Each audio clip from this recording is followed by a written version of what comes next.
Spirits. I'm just so glad I came today. So it's really a gift for me. And I'm, happy to share my experience, which is going to pop up here in just a moment. So as John said, I'm the CEO and founder of ROI Communication. We help large organizations communicate with their employees and engage their employees. I'm also the founder of a nonprofit called Family ROI, and I'm going to tell you my journey really through my own experience as an employee, a mother, a wife, and an employer. So I start 20 years ago. That's me, and my daughter Emerald, and my husband Colin. I was a young executive working for a Fortune 500 Silicon Valley company. 1996, as you probably remember, was a very exciting time. The internet had just happened. We were just starting to use email, which of course has become a huge part of the problem, as we all know. And I felt like I was right in the middle of it all. The world was changing, and it was very exciting. So I loved work. I was really enjoying it. I also loved my daughter. I loved my husband. I loved coming home to my daughter at the end of the day, often late, and unfortunately, but I changed that.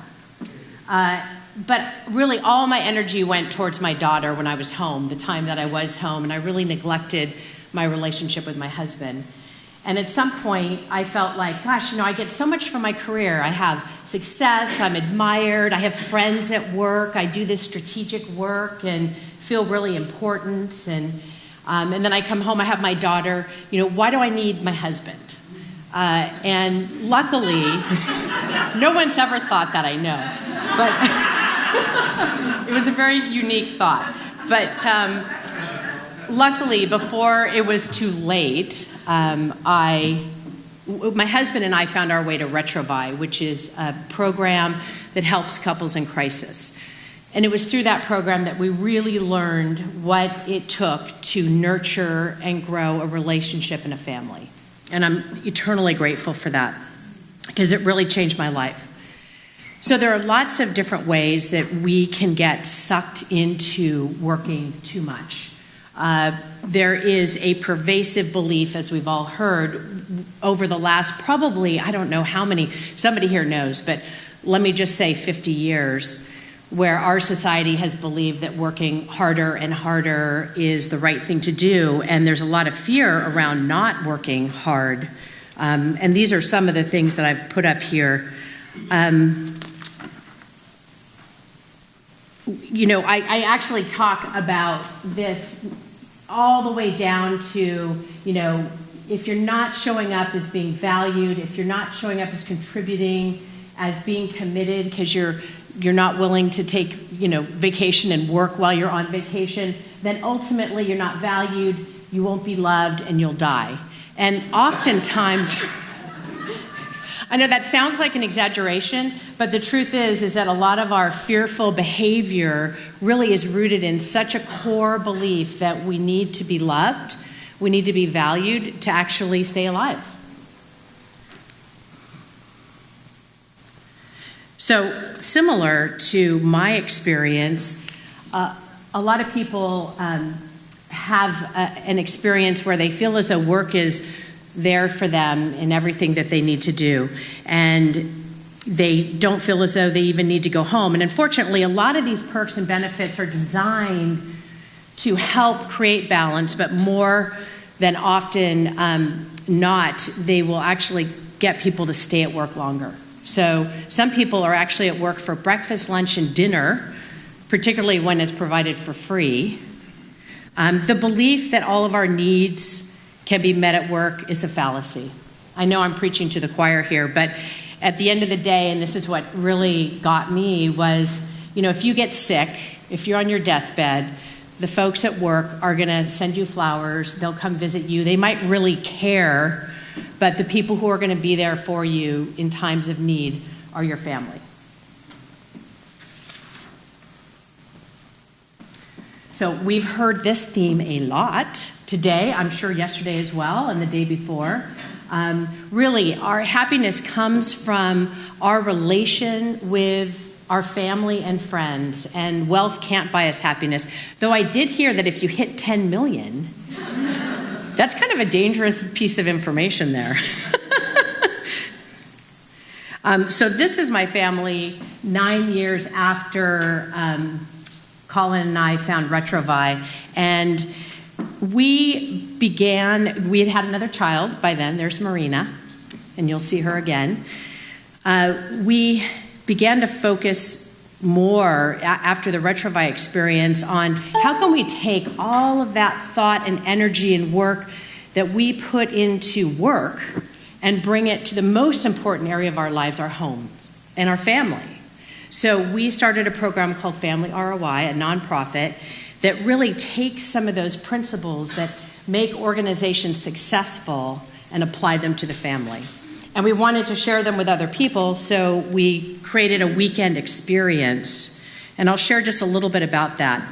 So again, the purpose was to help these organizations, help families build up every aspect of the family, regardless, every type of family, big families, small families, with children, without children, traditional, non-traditional, married, not married. And the picture that you saw just a moment ago was actually the very first weekend workshop that we did for Family ROI, and it was a blast. It was fantastic. So there's 4 areas that we focus on. One is communication, culture, mission, practices, and then within each of those, there's activities that you do as a family.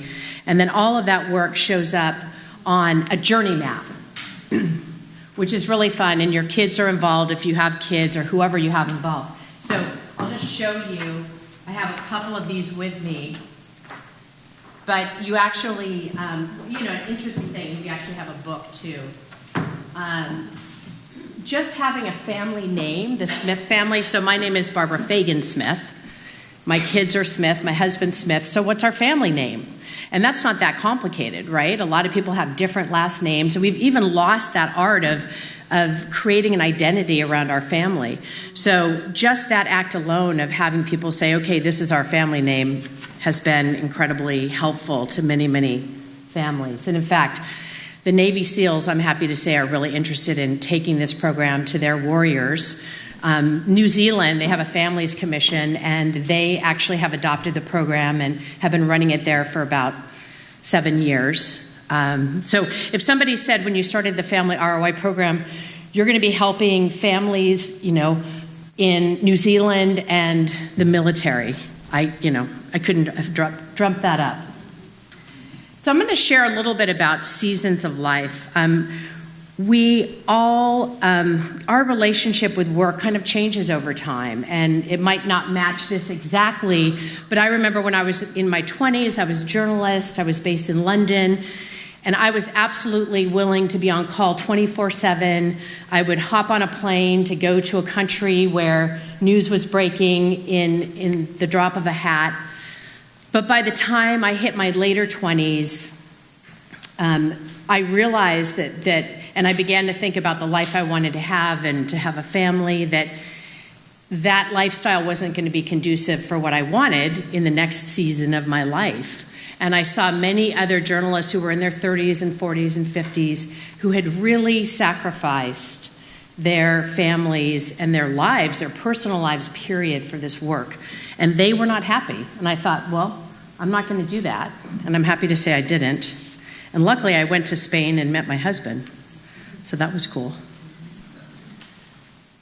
So what I know now, when I started my consulting business back in 2001, I had a 1-year-old, Marina, and I had a 5-year-old, Emerald. And I knew I wanted to create an environment that would be conducive to a healthy and happy family life. But it actually wasn't easy to shake the mantle of what we've been taught, that if you don't work hard all the time, then you're not producing as much as you should be producing. And I wondered if I really did create an environment where employees had flexibility and where our health was number one, would we be as productive? And the answer is yes, in fact, even more productive. So that's my big aha. And it took me time, though, even being very dedicated to know what it was about. So these are just some facts that I think all of us agree on here. And there's also some great examples of breakthroughs happening for people when they take time off, that they clear their head enough to let in enough thinking time, and we've heard some of that here. So it's absolutely essential. So even though I am absolutely committed to balance and this way of life, really counterculture, I would say, in the American society right now and work, I find that still there are some team members who continue to overwork. I would love to be able to turn off their computer and tuck them into bed or take them on a walk, but as we've grown, that's become impractical. It really doesn't work well. So I have some other tools which I'll share in just a moment. But the other thing is we have to talk about it all the time. And what I say to employees is your health comes first. If you're not feeling well, that's your priority. Second, your family or your loved ones or your pets. In some cases, some of my team members, it's really their pets who are their next of kin right now and most important to them. You need to make sure they're settled. And third, you come to work. And just knowing that that is the philosophy and that's the policy, that if they say, oh my gosh, my daughter's sick, or my mother needs some help, or I'm not feeling well, that they won't be, they won't get in trouble for that or have points marked against them. They'll be supported for that. It makes people relax. And do I have people spending more time off or slacking? No. What I have to do, I never have to tell people to work harder. I only have to tell them to take time off and to relax.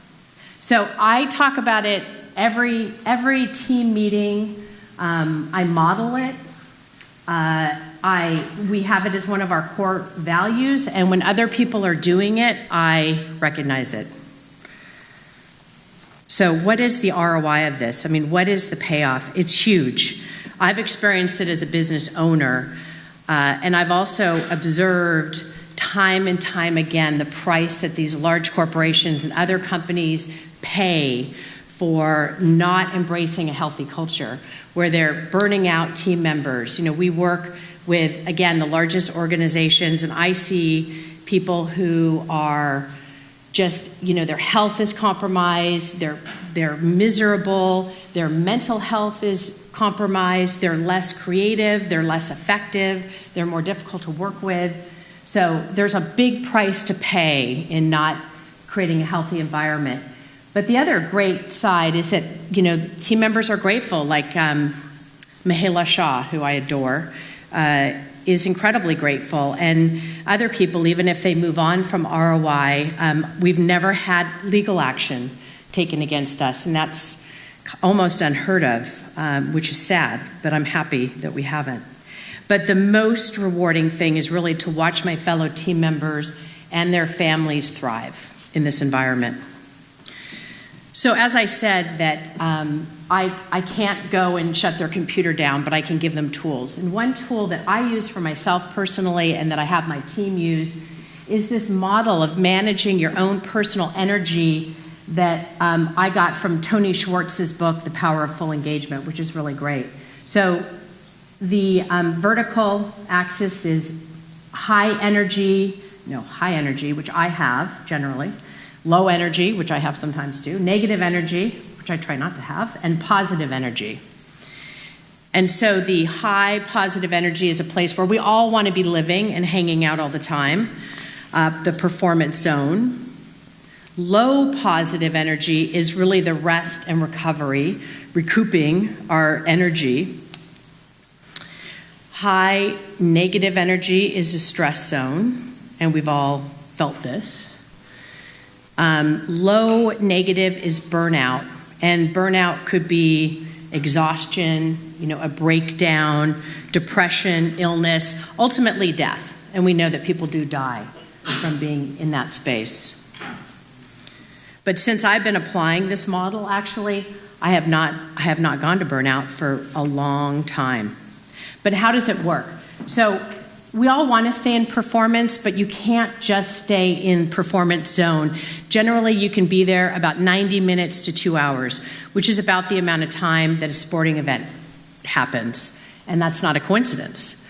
After that, you need some type of a break. So if you're working or you're in a meeting, getting up and getting some coffee or taking a walk, the nice thing is that you could work for 90 minutes or 2 hours and then take a 10-minute break, and that will work. But you shouldn't go beyond that without taking some type of a break. If you don't take a break and you force yourself to stay in performance, what happens is you begin to creep over to the stress zone. And once you hit the stress zone and you're in it, the only way back is through burnout. And it takes a long time. If those of you who have been there, when you really burn out, it could take anywhere from 2 days to a week or even 2 weeks to recover and then get back to performance. Or 2 years, right? Absolutely. And if you even get there, right? If you survive. So what I have done and what I teach my team to do, encourage them to do, is to really fine-tune your awareness of when you hit stress zone. And so I can even, when I'm beginning to get stressed and cortisol begins to flow in my system, I can taste it. And as I was preparing this presentation, I thought, I have not tasted cortisol in months. I'm like, what did that taste like? But I would actually get there right on that line. And then I would just go zoom straight down to rest and recovery, cancel a meeting if I had to, take a day off. So much more efficient than going into stress and burnout. Much faster. It's smart. Just smart business. So I showed you a picture of my family 20 years ago and 11 years ago. And this is my family today, all grown up, not entirely, but my older daughter, Emerald, on the left is a senior in college. And my younger daughter, Marina, is 16, and she's a junior in high school. And I have to say that we really are as joyful and connected as this picture shows. I love this picture because it really feels authentic. And it's my biggest pride, what we've built, my husband and I, in this family.